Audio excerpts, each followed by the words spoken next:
All right, so it was about, what, 6 years ago, 7 years ago, 8 years ago that we met and we filmed for the first time?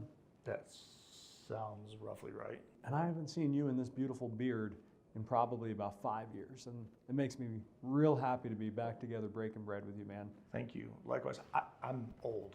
I know. You realize that, right? I mean, you were old before that beard. I'm way old now. I identify as a 97-year-old, so I could understand that. America, I want you to meet my friend Micah. So Micah, I guess, why don't we give a little backstory about you, who you are, sort of your history that the law enforcement today community is going to be, interested in, and then maybe how we met. Fair. I'm a mutt. I was born in Kentucky in the backseat of a 64 Impala to two 16-year-olds. Parents divorced 8 years later. Dad was a raging alcoholic. Moved to Michigan from Kentucky. Grew up troubled and disconnected. I was a bad kid, and got a couple dudes in my life. Super strong Christian, godly men, lead well. Kind of took me aside, smacked me around a little bit, told me to wake up, refocused my life. Thought I was going to go play pro hockey, played a lot of circuit stuff. Tryout didn't work, and I fell back into what would have been my second choice, was public safety at the time. Late 80s, went into EMS, specialist medic, flight medic, all the junk that goes with it, got a bunch of certs.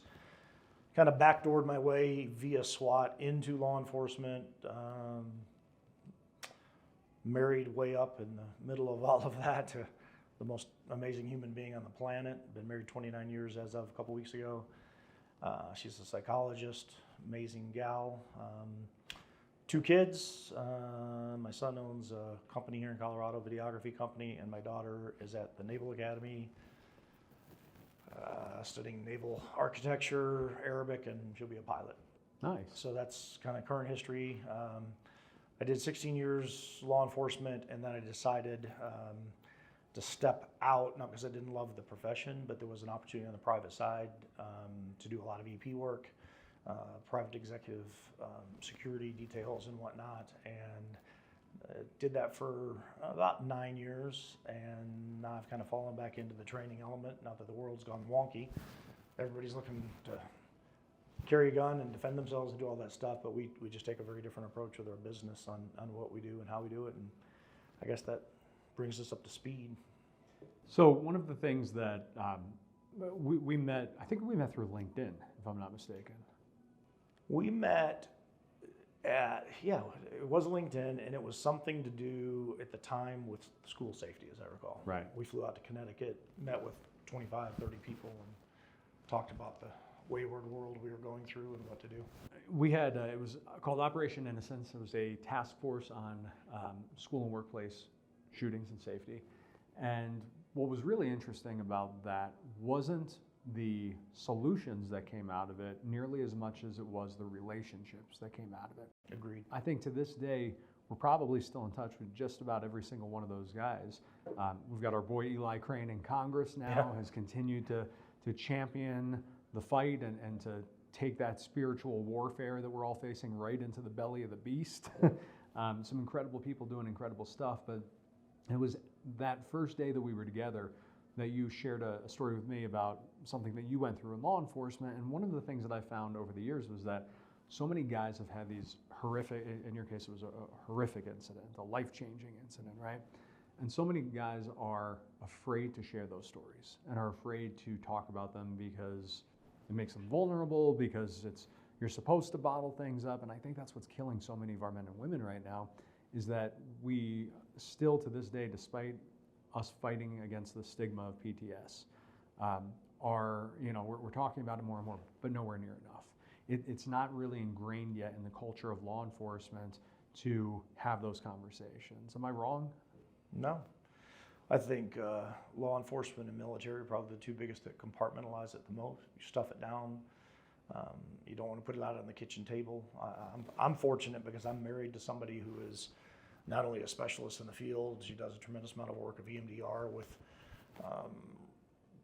military guys that are just broken beyond measure. And I've had the opportunity of being introduced to a handful of those guys, and when they share their stories, I feel like I've been through nothing. And so, but they'll tell you they don't talk about it. You know, Right. it was kind of, in my world, the only comparison that I really had, living in Kentucky, small town church. I mean, you hate to say it, but the stigma's real. So, you know, the tree goes straight up, and just brutal sodomy for 2 years. I didn't talk about it until I was 42 years old. My wife didn't know. Nobody knew. And when it finally kind of came out of me one day, I mean, unembellished, I bet I've had 200 conversations with guys that experienced the exact same thing. So I would correlate it kind of on the same way. Cops don't talk about their stuff, but when you get them a one-on-one where they'll break down with you, the stories start coming out. It's pretty incredible. If you don't mind talking about that a little bit, did you even remember that you went through it, or did you kind of black out a lot of that portion in your life until you hit a certain point and then it all came to a head? Dude, there's a story within a story within a story, and I guess brevity is best. I told my parents, I mean, as best as I could when I was 6. To be graphic, we were in a small Kentucky town, so the doctor that delivered me probably had delivered a third of the town. And I was at the point where the trauma was so bad, I couldn't go to the bathroom, is really what it came down to. And she took me to the doc, and the doc questioned my mom, is this happening? And she said, unequivocally not. We had this weird pride, kind of, I call it, I hate to denominate it, but it's kind of a Southern Baptist legalistic approach. Well, it was happening within the church. So nobody wanted to admit anything was going on. She knew, though. You had already told her. She never straight out told me that she knew, but my grandparents knew. They even knew the guy that did it. They covered. I mean, it destroyed our family. There was zero ownership. Whatever scar I carried, because your question is do I remember it? There are certain details. It's super weird. Like, I remember, I talk about this now, I would never talk about it before, but like I remember the smell of the carpet. I remember the quilt on the bed, the texture and the fiber of the quilt holding it. Like, I remember those kind of things. I remember the eerie creepiness of it all, but like the faces of the guy, I have a hard time drawing a conclusion on the face. Like, we know who it was. All these years later, went back finally to confront it, and he had actually committed suicide years prior. So, you know, he's gone. But the reason I stuffed it was because I shared it. Nothing was ever done. There was no protection. So I just, honestly, as a kid growing up, I'm like, well, nobody cared. So you stuff it down, and you have the dreams, you have the nightmares, the bad things, you have the feelings, and then there was some residual physical issues. And I just kept stuffing it and stuffing it and stuffing it to the point where it just became way easier to compartmentalize it than it did to go forth. And then it was super weird because Jana, my wife, and I, we were out here in Colorado we were four-wheeling in our Jeep one day. And it was like, I swear to God, I've never had like a genuine Holy Spirit wash over me moment that defined me in such a way, but it hit me up on that trail. And I said, I need to talk to you. I mean, I'll tear up now, but it took hours to explain. And she just sat there, you know, cried. And when we got to the end of it, of sharing everything and the hugs and the holding, and she just, you know, kind of cradled me. It was for the first time in my life, I felt like this 1,000-pound elephant off my chest. And I went and shared with a couple other dudes for the first time. And one of the two that I shared with, almost an identical story had happened to him. And he looked at me and he said, I got to go talk to my wife. And it was like surreal. He too was holding on to that. And that just started this thing where it's all of a sudden people had found out that just, can I talk to you in confidence? And I would say the vast majority of them had never shared with anybody. And, you know, I don't want to downplay anything, but when some of the stories came around in the Me Too movement, and it kind of broke my heart because some of the things I think got sensationalized during that. So you could never really tell who was a victim and who wasn't, and they got played up in the media. These guys sitting on the other side of them were ready to take their own lives. I mean, it wore them down. So I can very much relate to the pain, the damage. My recovery has been nothing but amazing since then. I mean, it's just been able to let go, even to the point of forgiveness. Do you think that your experiences are part of what shaped you into becoming a police officer, sort of maybe an underlying desire to protect people? I'd take it a step further. I said I wanted to hunt these guys down.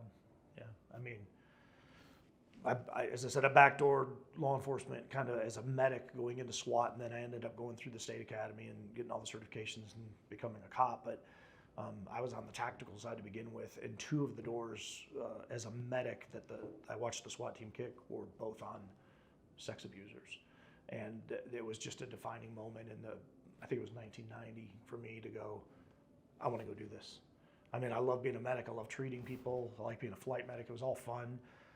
I had the joy of doing the career, but I wanted to kick the door, and I wanted the look on the face every single time. Because, again, I could still smell the carpet. Like, I can feel the texture of the carpet. And that's hard to explain to people. But when I hook that guy up and he's walking out in shackles, that was always the story I told. Was that enough for you?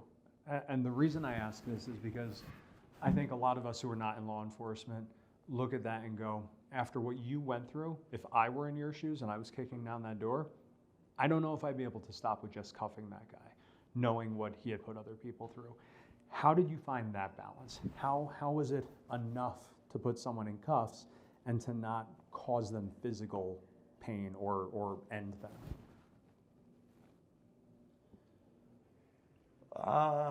Because I would have been useless as a human being and as a cop if I did vengeance under the color of authority. I mean, I would testify against a cop that did something like that. I would never allow that on my team, on my fugitive team that I ran. If I saw anybody even start to walk past the line, the power that's bestowed upon a law enforcement officer, I think, is totally misconstrued nowadays. A lot of people don't understand, but if you deviate away from your oath, you have compromised everything you stand for. You know, this is something that I'm devout in. And on top of it, I believe in a justice system. As badly as it's broken and as terrible as it is, and all this no bond crap and all this stuff getting out, I hope this isn't a forever thing. I want to think that it's a phase in life that we'll get to the other side and we'll see how bad it really became, and we'll pendulum swing back somewhere. But I just can't imagine compromising that thing that mattered most to me. And here's the deal. When you hear that click, click, click, click sound on the cuffs right before you lock them, you can click it one more time. You can let them know that you were there, right? You don't have to hurt them, but you can say, hey, for the rest of your life, you're going to remember this moment right here, the same way that I remember what was done to me. And I never told any of the flipping pedos that we ever hooked up my story. I just said, this is for people that couldn't protect themselves. So was it enough? Yeah, because I have to trust in the system. Once we start compromising that, we're in trouble. I'm not saying law shouldn't be changed or adjusted or, I mean, there's all sorts of things that we can sit here and talk about that's going crazy in the world. But if you don't trust in the system, what is there? I mean, at the end of the day, do we fight it? Do we need to challenge these people? Oh yeah, absolutely. I mean, but that's a whole different topic of conversation. The experiences that you had as a child, I think, showed how broken parts of the church are in some capacities. Oh, it's devastating. And I think that those experiences would have broken a lot of men and pulled them away from God.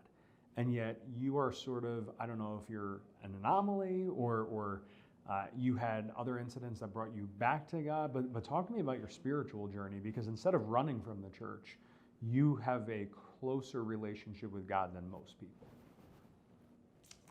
It's actually a simple answer in a convoluted story.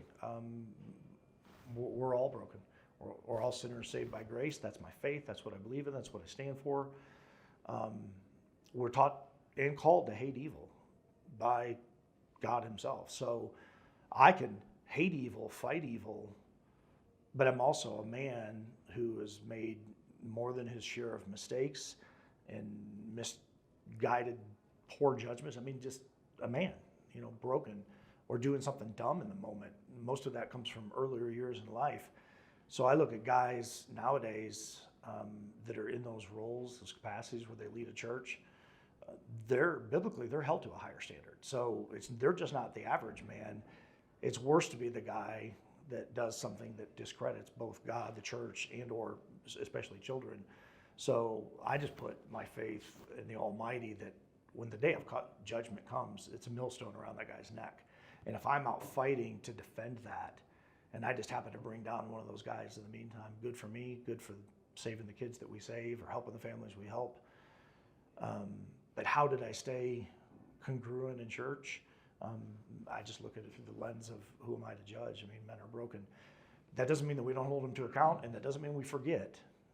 But I definitely can move past and forgive, I think, in virtually any scenario, because I would want to be forgiven. But unless I was just unprecedented evil, then I would expect to be put to death. I mean, arrested, spend the rest of my life in prison. So I wasn't walking a tightrope on it as much as I was just saying, hey, there's bad dudes doing bad things. And I want to be an example. I don't want my son to become a byproduct of an angry father or somebody who has walked away from faith because of what something men did. God didn't do that to me. A man did that to me. And I can hold that man to account without getting rid of the relationship that's arguably the most important, should be the most important to every walking man on this planet. And we both know it's not, but that's where my faith stands. So let's talk about forgiveness. I struggle with forgiveness. There are people in my life that have wronged me that will never ask for forgiveness. And when I was with Eli a couple of months ago, we were in D.C. and we were at a dinner in the belly of the beast, and we were talking about forgiveness. We were talking about grace. And I explained, I said, I have a really hard time with forgiveness in this particular scenario in my life. And he said, we have to remember that Jesus talked about the spring of life that comes from us. He said, I understand why you would build up a wall around your heart to protect your heart and protect your family. He said, the problem with that is that when we build up that wall around us, that spring of life has nowhere to go. And so we end up drowning because we can't radiate it forward. And so in building up that wall to try and protect ourselves, we sort of drown in that spring of life that we're supposed to be giving forward. And so he said, you don't have to forgive people for them or because they deserve it. You have to forgive them because we're called to forgive as Christians and because we have to forgive for ourselves. Great advice. Eli's a brilliant man. I think there are a lot of dudes out there, candidly, including myself, who still struggle with that dude doesn't deserve forgiveness from me. We all deserve forgiveness none of us deserve forgiveness from God, right? But how do I reconcile what happened in my life, what happened in your life, what happened in these other dudes who are watching this, to find that forgiveness to give? Man, that's a huge question. Well, first of all, let me echo one thing. Eli is a strong dude. He's a God-fearing man. He's one of the 20 that went against the status quo in Congress. I mean, almost from day one. In my opinion, he's humble. He's tough. I mean, Navy SEAL, started his own business through Shark Tank, became a gazillionaire, traded it all to go serve his country yet again in the swamp and the DC Beltway. I can think of no finer man that in 2028 wanted to be president of the United States. I'd be the first guy in line to vote for him and the first guy to defend him because of his code, his ethics, his morals, his stance, his leadership. I mean, he's a rare commodity for sure, and we're both privileged. And ironically, that's where we met, was at your thing, right? I mean, there's so many good, as you point, relationships that came out of it. I guess ultimately, if I heard the question right, is how do you forgive? How do you let go? I don't know, the quote off the top of my head is something like, life is 5% circumstance and 95% attitude, something like that. I tend to try to live there, but to be very, I mean, if unprecedented evil, was happening in our presence right now. We're sitting in this hotel lobby. We're doing this interview. If a dude walked through the door right now and started dropping people, that's unprecedented evil. He's attacking innocent people. Yep. You and I are both going to go stop that threat, yep. Right? Like that's easy. Yep. I train tactics I'm training thousands and thousands of people. And one of the things that I say every single time, especially in church training, when I go in and train a safety ministry, I said, dealing with a guy with a gun is easy. Catching the pedo, that's hard. Having the couple that's got an active domestic going on that turns into a violent restraining order, but they mask it and they hide it walking through the doors and everybody knows them, those are hard to detect. Physical abuse oftentimes is hard to detect, et cetera, et cetera, et cetera. But the guy with the gun is obvious to everybody. Nobody would challenge that there's a guy pulling a trigger in here. So easy to stop that because that's different. That's not vengeance, that's stopping evil in its tracks. How do I forgive when something has been done to me? I go back to what have I done? Like who am I to be better? And there's the old adage we're the world's best defense attorneys for ourselves and the world's best judges for everybody else.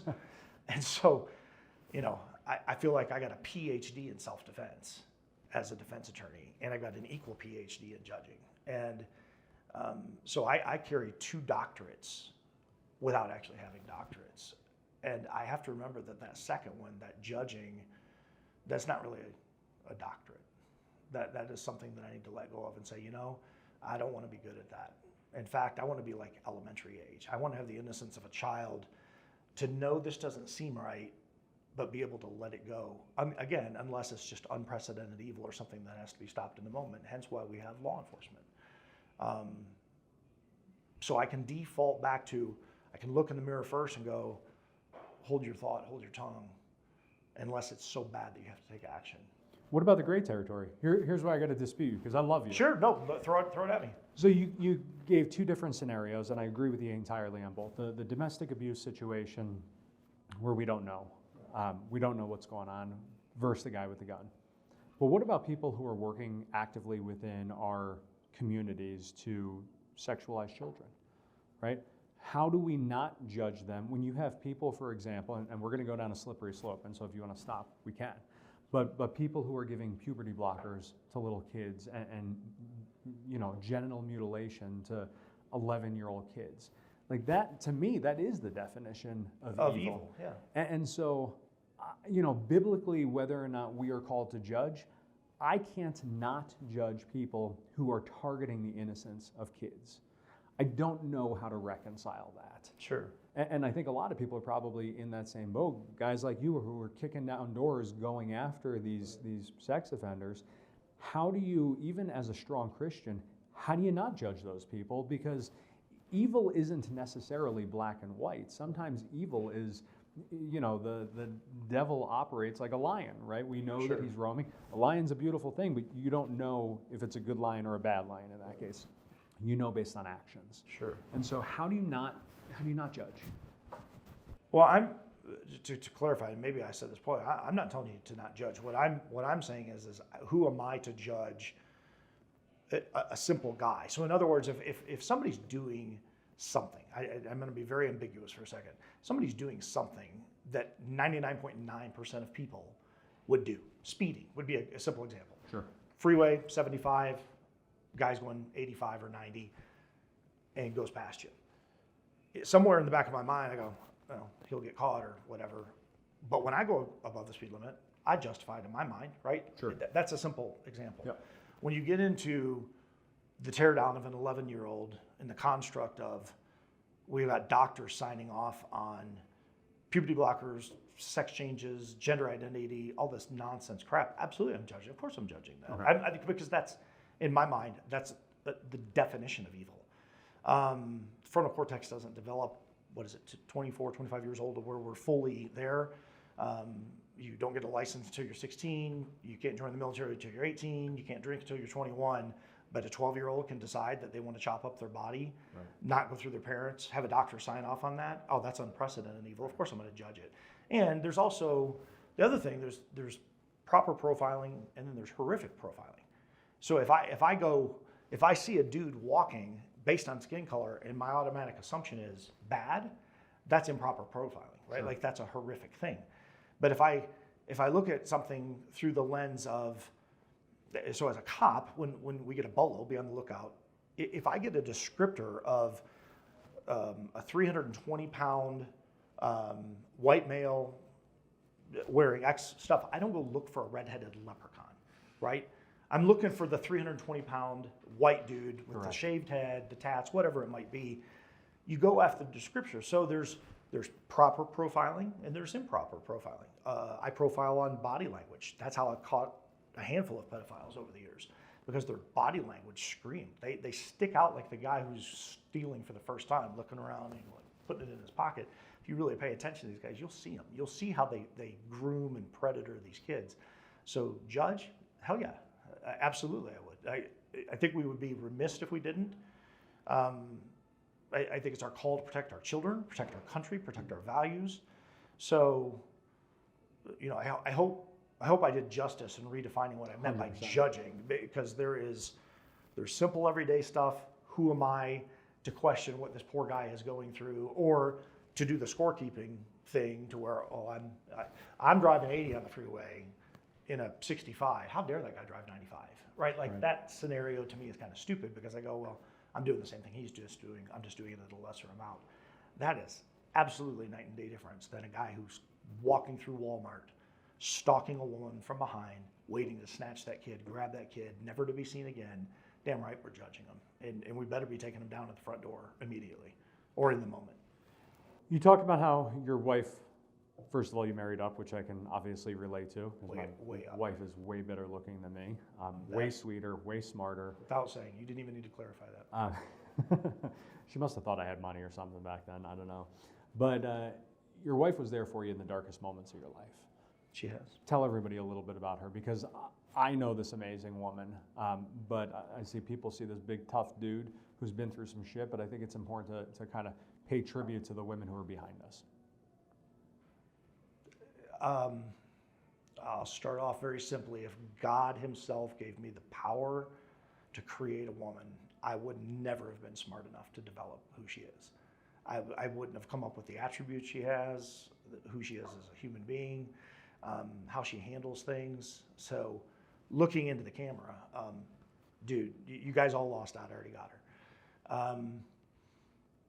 So Jaina is the sweetest, kindest soul I know. She thinks about everybody before she thinks about herself. She's the most amazing mom.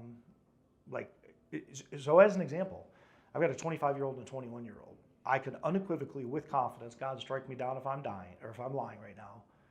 They've never had an argument.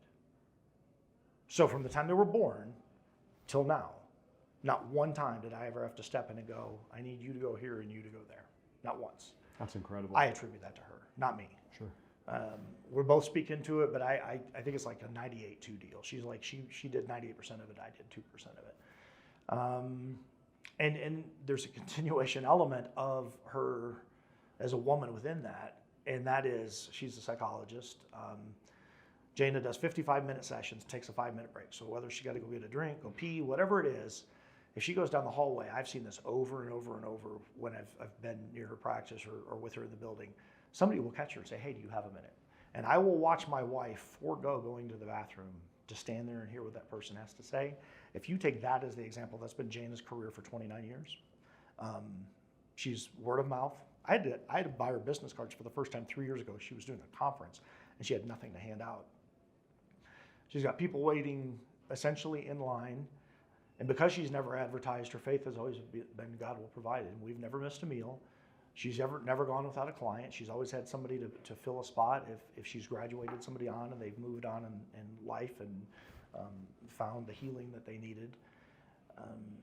She's an incredible sibling. I could just go on and on and on, but she's also an incredible athlete. So she played volleyball in college. She was a swimmer. My wife to this day, even with 2 types of cancer that she has battled over the last year and a half, still swims 3,000 yards for a warm-up. For a warm-up? Dude, that's 29 football fields past 1 football field. I couldn't doggy paddle that to stay alive, man. That's impressive. I have swam. I've done the first 100 with her, and when I get to the 150, I'm like, see you later. And 2,900 later, she comes back. It's She's an amazing. She was developed in.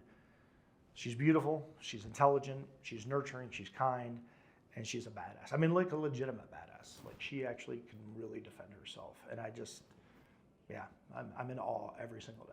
And in everything you guys have been through in the last year and a half, and it's up to you how much you want to talk about there, but she remains a serious badass, an unbelievably strong woman who, even in her darkest moments, has continued to be there for you and stand by you, and that's pretty amazing, man. I will cry like a baby, so I'm going to reroute, because I will, man. I will fall apart. She is the testimony. She's the epitome, not testimony. She's the epitome of somebody who. So here's the short story. Routine mammogram a couple years ago. Something didn't look right. One of Jana's business partners owns an oncology rehab clinic. Sent the pictures over to her. She immediately went to a handful of surgeons that deal with breast reconstruction and augmentation, all the stuff that happens. They looked at it. We were initially supposed to get a reading within a week and then a follow-up in 45 days from the time she had the mammogram. I want to say it was 8 or 9 days. My wife had a double mastectomy reconstruction, all in the same procedure, which was crazy. Because they said in 45 days she won't be here. And no pre-existing conditions, no family history that dictated anything. We're researching the COVID shot right now. So when you talk about judgment, I'm very judging in this area, looking at what it has done to a nation and crippled people and the stuff that's gone on, not some conspiracy theory, fact after fact after fact after fact. My wife's got the shot. It was 3 weeks after she got the shot, she got the mammogram, and they detected it both in her breast and her lymphatic system. And it was metastasizing at a rate that they literally said 45 to 60 days. So she went in, she did the surgery, follow-up surgeries to cut off everything that produces estrogen. She's on meds that shut down the estrogen.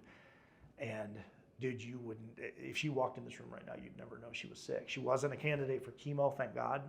So she had to go through the harshest course of radiation, but she troopered it, man. I mean, she's just unbelievable. And again, if she walked in here, you wouldn't know her. I mean, smile on the face, she'd carry the room. She brightens every room she walks into. Just amazing. And she's been my hero through this because it's taught me so much about the strength. I mean, you never really know fear until you look the devil in the eye. And I think my wife was looking the devil in the eye from about day 8 and going, you're not going to win. It's not going to be taken from me. How do you be as strong as you've been for somebody when you yourself are hurting and terrified? You asking me or how is you. She? Because she's been your rock, man. She's been your rock forever.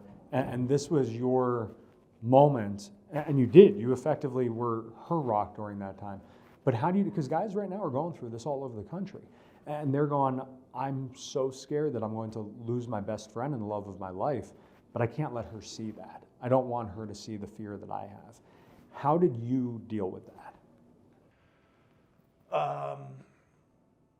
Almost the polar opposite of what you just said. You're right. Guys are afraid and they don't know what to do, and they don't want to let that. We're tough. Maybe our circumstance was unique, how fast it happened, but I would say when the diagnosis came, the only thing that mattered to me was giving her a soft place to land initially. So she got a 1-2 punch. It's first of all, you've got it, and second of all, you got to deal with it like now. So everything in our life just stopped. I mean, I remember sitting down with her, and through confidentiality, I can't talk about clients with her, right? She can't come to me and share. She had to go get other peers to sit down to contact 40-some people to go, hey, here's the deal. In that process, give her a soft place to land, take care of her every day.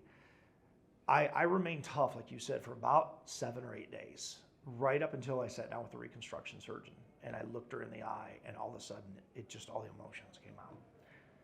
And it almost became, I won't say threatening, but I'm like, she's the president of the United States right now. Like, this is it. She's the most important person in your world. Don't let her down. Don't let me down. Whatever we got to do. And that vulnerability in that moment allowed my wife to see it. Our bond became instant right then and there. We knew we had love. We knew we had a connection, but right there, we knew we were walking this together. Now, I put a hitch in my giddy up. I sucked it up. I toughed it out, did what I had to do. And then we rocked it for the next month that she was home after the surgery, because it was not only a surgery, but it was super invasive in the follow-up surgery. Jana went back to work 2 days after the surgery from the house on Zoom. So she was down a total of 4 days. That's insane. She said, I will not let these people that are walking their pain allow my thing to get in the way, is how she used to say it. And you want to talk about humbling.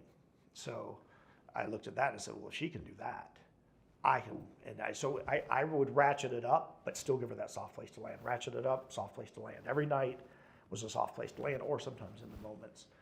And that advice came from, and here's some crazy irony. So we've talked about faith, we've talked about God.